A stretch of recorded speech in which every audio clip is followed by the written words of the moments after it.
মঙ্গলবার দুপুর থেকে টানা ধর্নায় জুনিয়র ডাক্তাররা। স্বাস্থ্য ভবনের সামনে রাতভর ধর্না কর্মসূচি। জুনিয়র ডাক্তাররা তাদের কেউ তুলে দিলেন জল, কেউ খাবার, আবার কেউ ব্যবস্থা করে দিলেন বায়ো টয়লেটের। দেখুন।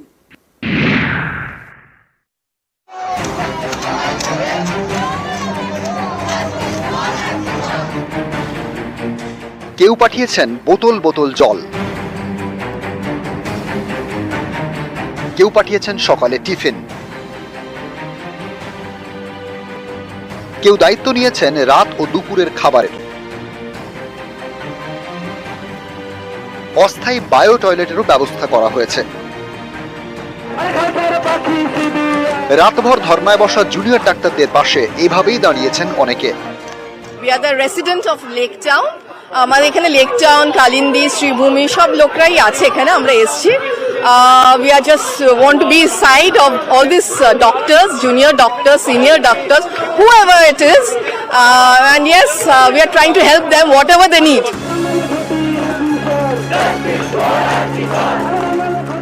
সুপ্রিম কোর্টের কড়া বার্তা, কর্মবিরতি তুলতে ডেডলাইন, তারপরেও জুনিয়র ডাক্তাররা অনড়। মঙ্গলবার বিকেল থেকেই তাঁরা স্বাস্থ্য ভবনের সামনে ধর্নায়। রাতভর পথে তাদের দিকে অনেকেই সাহায্যের হাত বাড়িয়ে দেন। রাতেই নানা জায়গা থেকে পৌঁছতে শুরু করে খাবার এবং জল। অনেকেই অ্যাপে অর্ডার করে খাবার পাঠিয়ে দেন। রাতের খাবার রান্না করা হয় যাদবপুর বিশ্ববিদ্যালয়ের সল্ট লেক ক্যাম্পাসে। মঙ্গলবার ধর্না চলাকালীন দফায় দফায় বৃষ্টি। জুনিয়র ডাক্তারদের জন্য ব্যবস্থা করা হয় ত্রিপলের।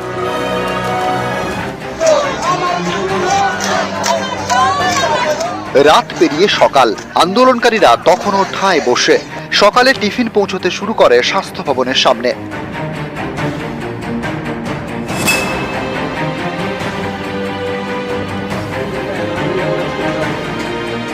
দুপুরের খাবার রান্না করা হয় যাদবপুর বিশ্ববিদ্যালয়ের সল্ট লেক ক্যাম্পাসে।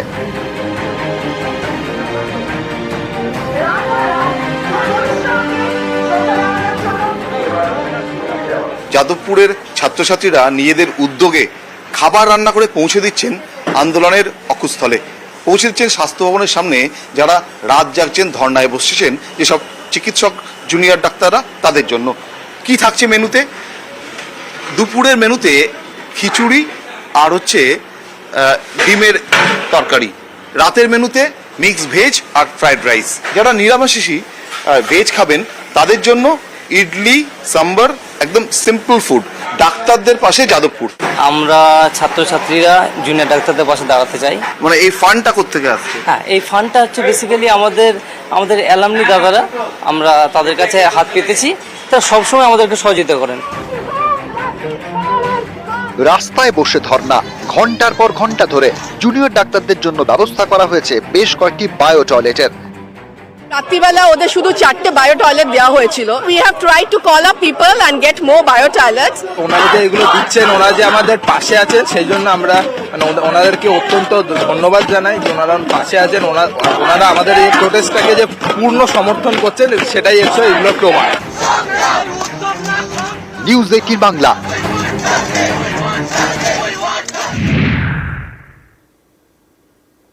জেলা থেকে সরাসরি এবার উত্তরবঙ্গের আপডেটের দিকে নজর রাখতেই হবে, কারণ উত্তরবঙ্গ মেডিকেলে বিক্ষোভে কমলেও শাস্তি।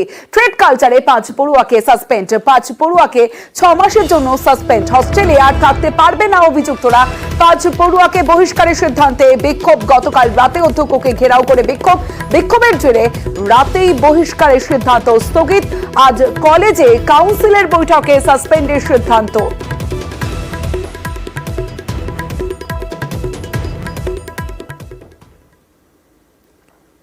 এবার বর্ধমান মেডিকেলের দিকে নজর রাখবো। বর্ধমান মেডিকেলে বিক্ষোভ জুনিয়র চিকিৎসকদের। অভিজ্ঞকে মদতের অভিযোগ। হাসপাতালে ডিন অফ স্টুডেন্টস এর পদত্যাগ দাবি। অধ্যক্ষের অফিসের সামনে রীতিমতো ধর্ণা জুনিয়র চিকিৎসকদের।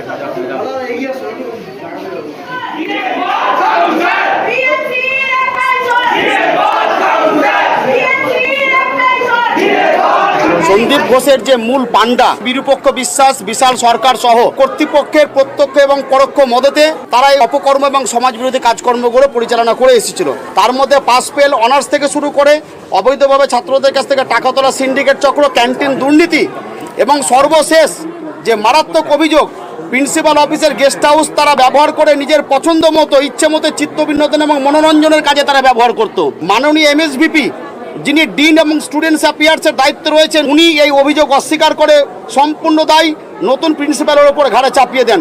এক ব্যক্তি একাধিক পদ যেন গ্রহণ করে থাকতে না পারেন, সেই মর্মে এমএসভিপি ডক্টর তাপস ঘোষকে তার ডিন পদ থেকে অপসারণের দাবি জানাচ্ছি।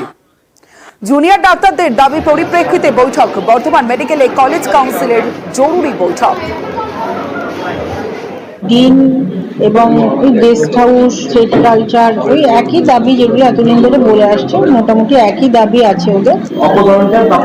উনি আগে এমএসভিপি হওয়ার আগে ডিন ছিলেন, পরে এমএসভিপি চার্জ নিয়েছেন। তো এবারে স্মুথ খুব ভালো আমার রান করছে, হসপিটাল কলেজ দুটোই রান করছে, সেজন্য এটা নিয়ে আমরা ইন্টারফেয়ার করিনি। এই একাডেমিক সেশনটা শেষ হয়ে গেলে করতে হবে, এই জন্য কারণ অফিসিয়াল ডকুমেন্ট এনএমসিতে ওনার নামটাই আছে। স্টেট কালচার নিয়ে তো একটা এনকোয়ারি কমিটি আমার চলছে, সুতরাং আমাকে 3 সপ্তাহ টাইম দিতে হবে, এনকোয়ারি কমিটি কি রিপোর্ট দেয়।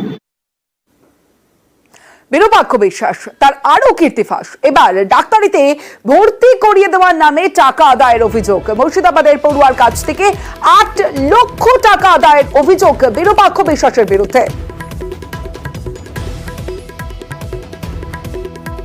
তবে মেডিকেলে ভর্তি হতে পারেননি ওই পড়ুয়া, কাজ না হওয়ায় টাকা ফেরত চান অভিভাবক। বিরূপাক্ষ বিশ্বাসের বিরুদ্ধে টাকা না দেওয়ার অভিযোগ আর বিরূপাক্ষের বিরুদ্ধে থানায় অভিযোগও দায়ের করা হয়েছে। নেট পরীক্ষার রেজাল্ট হওয়ার পর কিছু মার্ক যখন কম হয়ে যায় ছেলে, তখন আমি ওর সঙ্গে যোগাযোগ করে আমি বলি যে এটা কি করা যায়। আলোচনা করে আমাকে বলে যে আপনি আজকালের মধ্যে তাহলে সিট বুকিংয়ের জন্য আমাকে 3 লক্ষ টাকা দিয়ে দেন। আর আমার সঙ্গে যেটা বললো কেপিসি কলেজে আমি অ্যাডমিশনটা করে দেবো, এর জন্য 76 লক্ষ টাকা টোটালে লাগবে। সেটা ভর্তি করার সময় আপনাকে স্কুল টিউশন ফিজ হিসাবে চেক দিয়ে দিতে হবে। 1 মাস পরে আবার বলছে 10 লক্ষ টাকা লাগবে নগদ। ওই ডাক্তারবাবু আমাকে উল্টোপাল্টা হুমকি কথাবার্তা বলে, টাকা নিই যা পারিস তাই করে নিই, নানান রকমের কথাবার্তা বলেছিল। ডায়েরি প্রথমত জেনারেল ডায়েরি করি, কিনারায় হয় না, কোনো তদন্ত হয় না, আমি কোর্টে কেস করি। সরকারি চিকিৎসক আরজিকরের অধ্যক্ষ আর তারপরেও চুটিয়ে প্রাইভেট প্র্যাকটিস। অভিযোগ সন্দীপ ঘোষ একাধিক জায়গায় রোগী দেখতেন। সন্দীপের এই প্রাইভেট প্র্যাকটিস এখন সিবিআই স্ক্যানারে। তিনি কোথায় কত রোগী দেখতেন, কত টাকা ফিস নিতেন, এই সব বিষয়ে নথি সংগ্রহের কাজ শুরু করেছেন কেন্দ্রীয় গোয়েন্দারা। তারা জানতে চাইছেন প্রাইভেট প্র্যাকটিস থেকে সন্দীপের কত আয় হতো।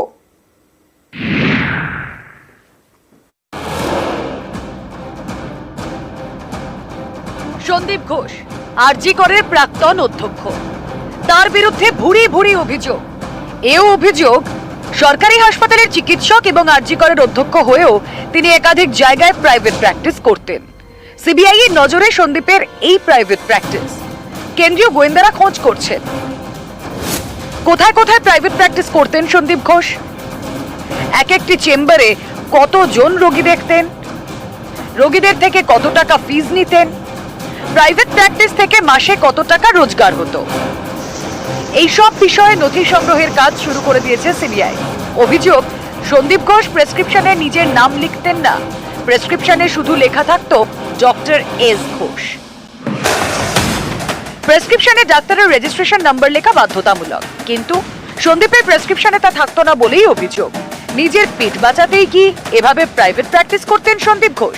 খতিয়ে দেখছে সিবিআই। ইতিমধ্যেই তারা দক্ষিণ 24 পরগনার বারুইপুর থেকে নথি সংগ্রহ করেছে।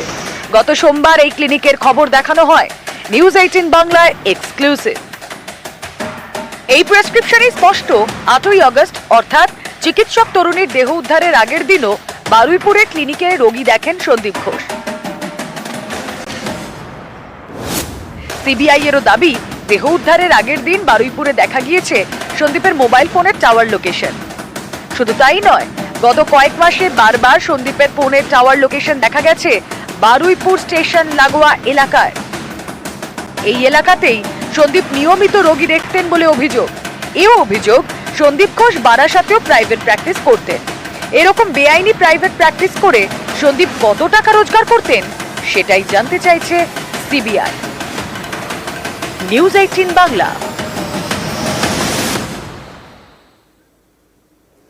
সন্দীপ ঘোষের আরো কীর্তিফাস। হাসপাতালের টেন্ডারে স্বজন পোষণের চেষ্টা আরজি করে প্রাক্তন অধ্যক্ষ সন্দীপ ঘোষের বিরুদ্ধে। কবে? 9 আগস্ট, যেদিন তরুণী চিকিৎসককে ধর্ষণ করে খুনের ঘটনা, তার দেহ ধরায় সেদিন। আরো বিস্তারিত জানাবে অমিত, রয়েছে আমার সঙ্গে। অমিত, সিবিআই সূত্রে ঠিক কি জানতে পারছো? আরজি করে দুর্নীতি সংক্রান্ত যে সমস্ত নথিপত্র ইতিমধ্যেই সিবিআই আধিকারিকের হাতে পেয়েছে, সেখানে একটা চাঞ্চল্যকর নথি তাদের হাতে এসেছে।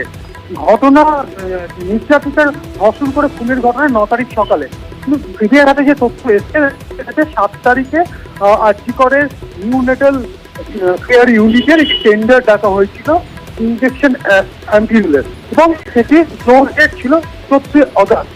এবং 9 তারিখের ঘটনার পরেও একইভাবে কিন্তু স্বজন পোষণের তৎপরতা দেখা গিয়েছে সন্দীপ ঘোষের মধ্যে।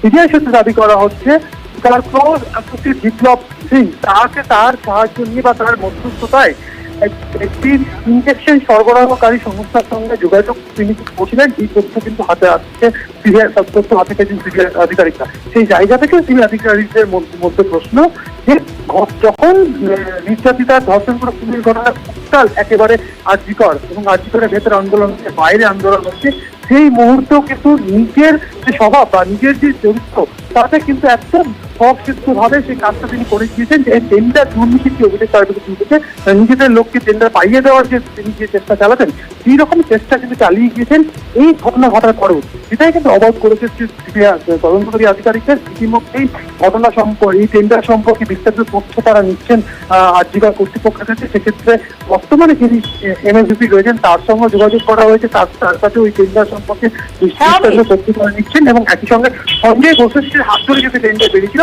তারও স্টেটমেন্ট রেকর্ড করা হচ্ছে সিবিআই তরফে। বেশ।